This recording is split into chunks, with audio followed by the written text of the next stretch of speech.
Welcome in, listener. You're listening to a segment from the Slumpbuster podcast with Ju-Ju and Dre. Find the full episode on Spotify, iTunes, the Google Play Store, or our YouTube channel. Enjoy. We'll bring you on the show to talk some college football, some fantasy from time to time. Right now, here's what our AP top 10 is looking like. At number 10, we have Oklahoma, 9, Utah, Georgia at 8, Oregon 7, Florida 6, Penn State at 5, Clemson 4, Ohio State at 3, Alabama 2, and LSU at 1. So LSU has managed to shoot up those ranks from the start of the season to literally leapfrog both Clemson and Alabama, and somehow leapfrog Ohio State, although I do think Ohio State hasn't gained the proper respect that they need. Now, what do you think about this? Because Joe Burrow, this guy has just been balling out all year. He's shot himself into the Heisman race, and he's even put himself into the position where number one, he might be a top 10 NFL pick. Oh, yeah. Yeah, he's balling out. He has them right now. If they beat Alabama, they're in prime position to go to the SEC championship game against either the winner of the Florida-Georgia game. So if he can win that and the SEC championship game, he has his team in the playoff, because the SEC winner is going to go, the ACC winner is going to go for sure, which is going to be Clemson, and they don't really play anybody, so they're guaranteed in unless they fall. But yeah, he has his chance to come out of nowhere, get his team to the playoff, get his team to possibly win the national championship. Right now, I have him as my number one candidate for the Heisman, and then he's leading in pass yards, he's leading in touchdowns, he's killing it, and he might even be, I wouldn't tank for Tua, I might tank for Burrow. Not nearly as catchy of a hashtag, I gotta say, but Bomb for Burrow. Bomb for Burrow. Yeah, you know what? That might actually work. I can see that. Bomb for Burrow. And honestly, I do think that is a legitimate concern, because, I mean, Tua is hurt, and that's one of the big things that's hurting Alabama right now in terms of respect to the ranks. Obviously, LSU, Alabama, they play this weekend, which is going to be a huge game. Do you think LSU could kind of like get over the hump, because they haven't had much luck playing against their former coach, Nick Saban? Yeah, and Tua is a game-time decision, so if he doesn't play, they almost are guaranteed a victory, even though they've looked good with the backup in Alabama, that is. Even with Tua coming back, he's at injury risk now. It's the second year in a row getting hurt and being held out games. So I see them winning this game. I can see them beating Florida for sure. Georgia would be a little bit harder, but heck, you'd have a one-loss Florida team. If Georgia were to win the SEC, you'd have a one-loss Georgia team, a one-loss LSU team, and a one-loss Alabama team. You'd have an undefeated Clemson and just say an undefeated Penn State and Ohio State. Then you have the Pac-12 guys, where it's shaping up to be a nice little race for the playoffs. Right now, the way it's shaping up, I see LSU and Alabama both going, Clemson and Ohio State. I do think the AP has it right as far as the four teams. We can talk about the order of where these teams are seated. I do think that Clemson right now, their biggest obstacle is they're still trying to fight that stink from barely beating North Carolina, their soft schedule. Trevor Lawrence not quite looking how we expected him to look this season, being arguably, he's still going to be the number one overall pick in the NFL. Oh, yeah. Well, I don't know. Justin Fields has been... Well, Justin Fields is a different type of quarterback. There's precedent now with Russell Wilson. Yes, I agree. But I do still think that Trevor Lawrence is your more prototypical player. He's more your Andrew Luck type. He's more your Peyton Manning type. And I do think that still wins out to most NFL GMs. Yeah, we would just have to see what team would be tanking for Lawrence or Fields next year. Honestly, we're in a situation where the same bad teams are probably going to be at the top of the draft again. If we're being honest, I'm going to throw it out there. I think by this time next year, I think he's going to be a Las Vegas Raider. I could see that. I could see Cincinnati again, because they just benched their quarterback. The Chargers would be looking for a successor. Yeah. There's a lot of opportunity there. As far as this field, I guess one question I have for you that's been burning on my mind: how do you feel about defensive players winning the Heisman? Do you think it has merit? Because obviously you have Chase Young, who's just killing it for Ohio State. It's going to be interesting for those quarterback-needy teams. Do you pass on Chase Young? We saw what the Cardinals – we saw literally last night, number one versus number two, Nick Bosa versus Kyler Murray. Do you pass on the talented defensive lineman to pick a quarterback, especially when you're a little unsure of like Justin Herbert, Tua, Justin Burrow? can you really pass up on Chase Young? But that's an NFL discussion. In terms of the Heisman, what do you think? Do you think he should win it? Could win it? I think it's still a quarterback award. So it goes quarterback, then offense, then defense. It's kind of like the NFL MVP where it's dominated by quarterbacks. So you have to do something that's almost unprecedented, never been seen before. Maybe set the sack season record or the, most picks in a season record or something like that. You just have to do something unprecedented on the defensive side. Other than quarterbacks can just have a really good year, maybe not break all the records, but have, get close to them. But defensive wise, you have to break records. You have to be, at least top 5, top 3 in almost every category at your position. Or peak at the right time, like we saw with Ndamukong Suh a few years back. Even though he didn't win it, obviously he got the vote because he looked so dominant in his, I believe there was a bowl game against Texas, if I'm not mistaken. Like his big showing that managed to jump him up not only draft boards but in the Heisman race. Yeah, it's terrible because it's like you could have an awesome regular season, you could break all the records in the regular season, but if you're not in the playoff or doing something really good in the playoff in the national championship game, your stock almost drops completely off the map if you're not in one of those playoff games or in the national championship game. Yeah, I mean, I do think it has merit, but to be honest, I agree. I'm probably more on the side that I agree why it's a quarterback-driven award, because you have to ask yourself what impacts wins and losses the most. Yes, having a guy that's unblockable on the defensive side of the ball, like Chase Young was against Wisconsin this past week, is very impactful. I love what I'm seeing from Nick Bosa, for example, right now as a Niners fan. You could definitely tell his impact on that side of the ball. But if this team didn't have Justin Fields, they'd be in trouble. Would you rather have Justin Fields or Chase Young? If you had to choose one, you're taking Justin Fields in that quarterback. Yes, because unless you're just returning fumble sixes all day long, defensive players aren't exactly scoring you points. They're not impacting the game. They're not moving the needle nearly as much as the quarterback position. Yeah, and that's why I said you almost have to have an unprecedented year to get that award. So, that's just how it is. Yeah, so I mean, there is kind of a crazy situation that could happen. The Pac-12 teams right now, one of them could conceivably jump into this mix. Oregon and Utah are kind of holding strong there at the bottom of the top 10, but they would need, obviously, you're probably going to take 2 SEC teams right now. We know where the voters' allegiances kind of lie. Their hope is maybe that Clemson could get upset. I doubt it would happen just because Clemson does have one of the easiest schedules in the entire college football standings right now. In addition to, obviously, Alabama has one of the easiest schedules as well, but no one talks about that. Yeah, they would need, so there's always been a West Coast bias where, most of the riders are going to be on the east side of the country, so they're not up late enough to watch some of these West Coast teams. There's always just a stigma that SEC, ACC teams are a lot better, especially the SEC. There's always a bias that those are the best teams in college. Yeah. But they would definitely you'd only take the Pac-12 winner, so it's going to either be Utah or Oregon.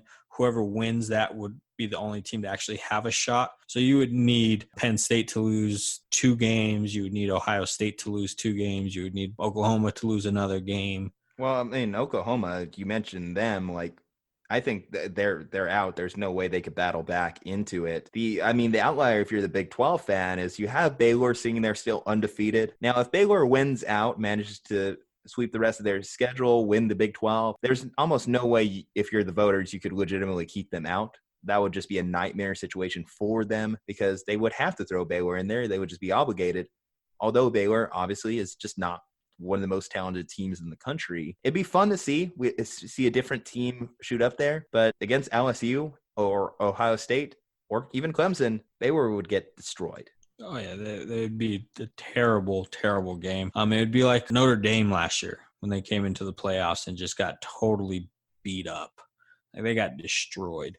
So it's, you would want to see other teams. We're going to see different teams in there because at the beginning of the year, no matter what, it was going to be Clemson and Alabama. And now there's legitimate questions on, are they actually going to? I can see them both being on the same side of the bracket, as the 2 and the 3 possibly. So, Well, do you think that LSU deserves to be number one, though, to have leapfrog Clemson and Alabama? They've had some better wins. They'll definitely, I mean, Clemson, they just really haven't played anybody. They're not going to play anybody because who are they going to play in the ACC championship game? Miami, Pitt. Yeah, their remaining schedule right now as it sits today, so they're going to play Wofford. That's, Wofford. North Carolina State, Wake Forest, who is a ranked team, 23 right now, and then South Carolina. None of those last four games do I see a real challenge.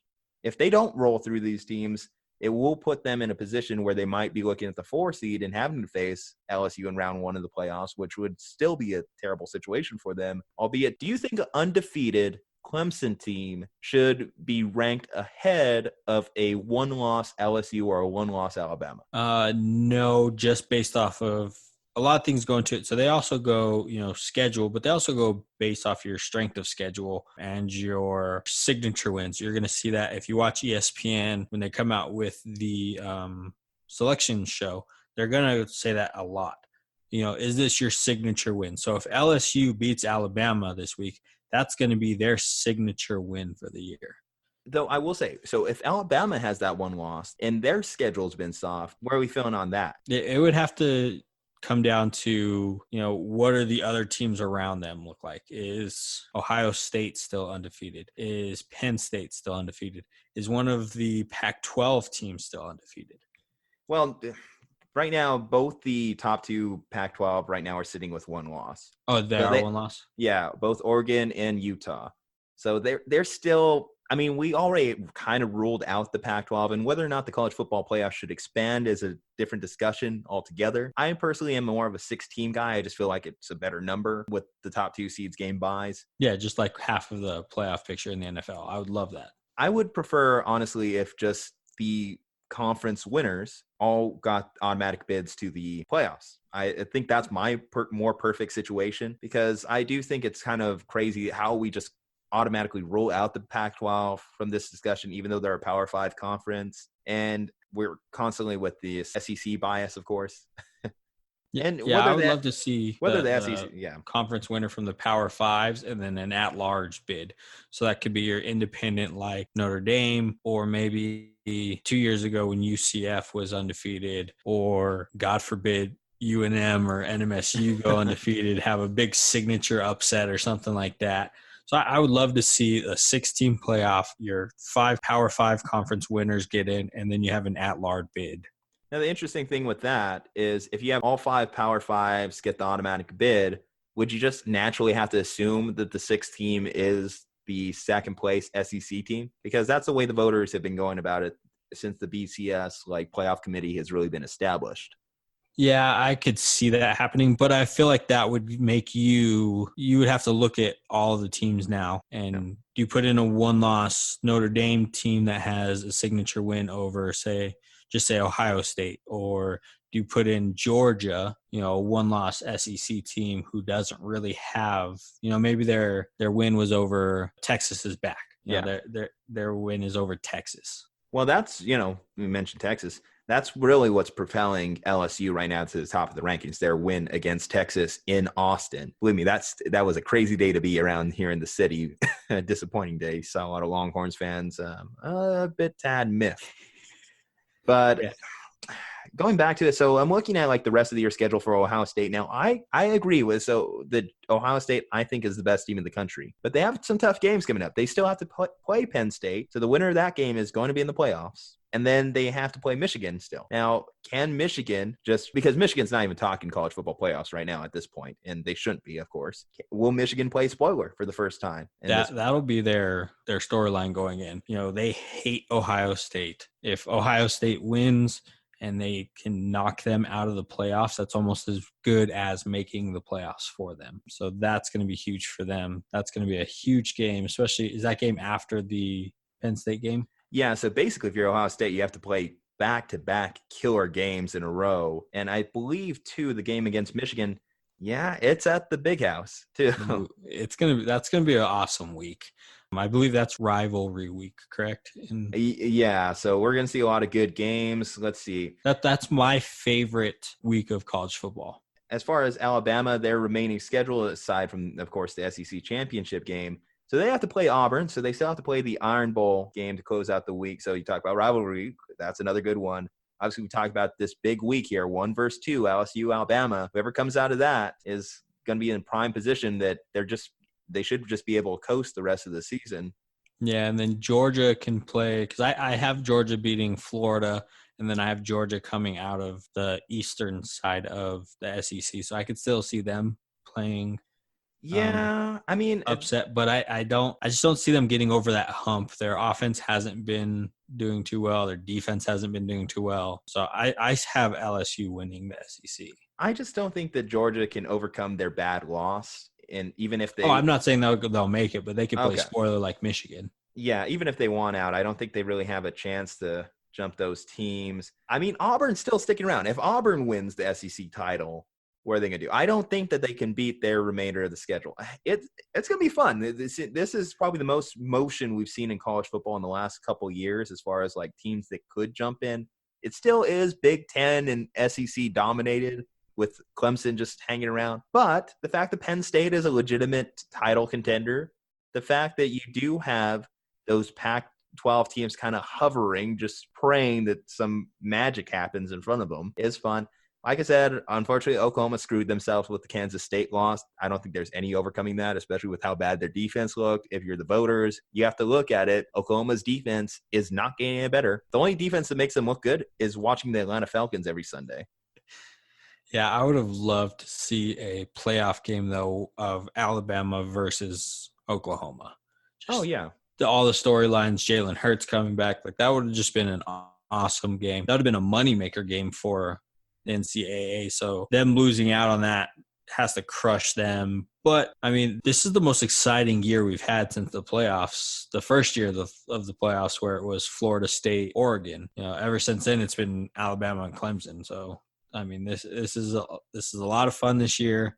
There's so much riding on these top 10 teams because all of them still have a shot. I mean, Oklahoma and the Pac-12, they have a lesser of a shot, but they still have a shot.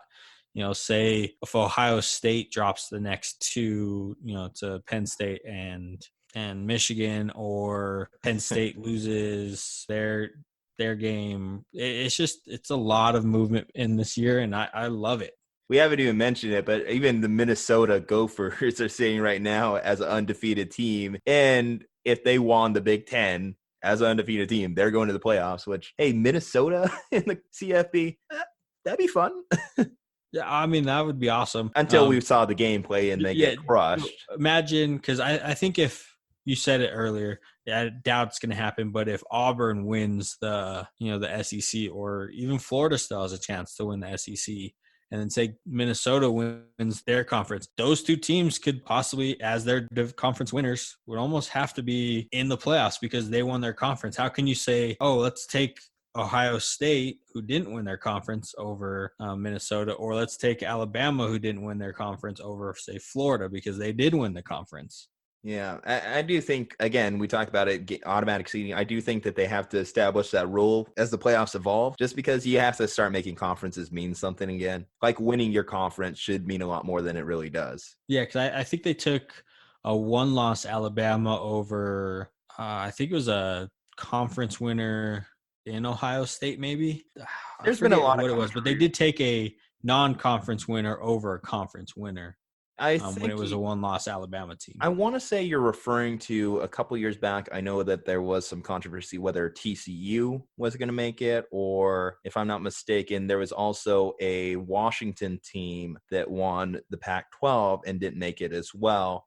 And that was the year I want to say Alabama had actually 2 losses on their schedule. But it would I just remember they brought Alabama, who they didn't win their conference. It was Georgia, and they still made the playoffs over a team who had won their conference. I don't, off the top of my head, I don't remember, but yeah.